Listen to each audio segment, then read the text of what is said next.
ആലുവയിൽ പെരിയാർ തീരത്ത് കനത്ത കാറ്റിൽ കൂറ്റൻ മരങ്ങൾ കടപുഴകി വീണു. ഫയർഫോഴ്സ് എത്തി മരങ്ങൾ മുറിച്ചു മാറ്റി. ആലുവ ശിവക്ഷേത്രത്തിലും വെള്ളം കയറി. ഷംന അശോക് വിവരങ്ങളുമായി ചേരുന്നു. ഷംന, എന്താണ് ഉണ്ടായത്?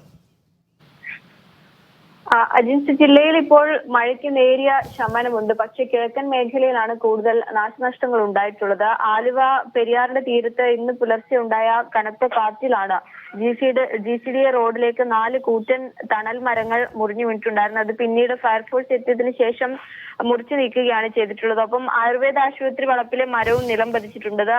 അതും ഫയർഫോഴ്സ് എത്തി മുറിച്ചു മാറ്റിയിട്ടുണ്ട്. കെട്ടിടങ്ങൾക്കോ മറ്റാളുകൾക്കോ പരിക്കൊന്നും ഏറ്റിട്ടില്ല. ഏതായാലും ഈ പെരിയാറിൽ ചെറിയ തോതിൽ ജലനിരപ്പ് ഉയരുന്നുണ്ട് എന്ന് വേണം മനസ്സിലാക്കാൻ. ശിവക്ഷേത്രത്തിൽ ഉൾപ്പെടെ വെള്ളം കയറിയിട്ടുണ്ട്. തീരത്തുള്ളവർക്ക് നിലവിൽ ജാഗ്രതാ നിർദ്ദേശം നൽകിയിട്ടുണ്ട്. ആരെയും മാറ്റി പാർപ്പിക്കേണ്ട സാഹചര്യം ഇല്ലെങ്കിൽ പോലും ജാഗ്രതാ നിർദ്ദേശം ഇപ്പോഴും തുടരുകയാണ്.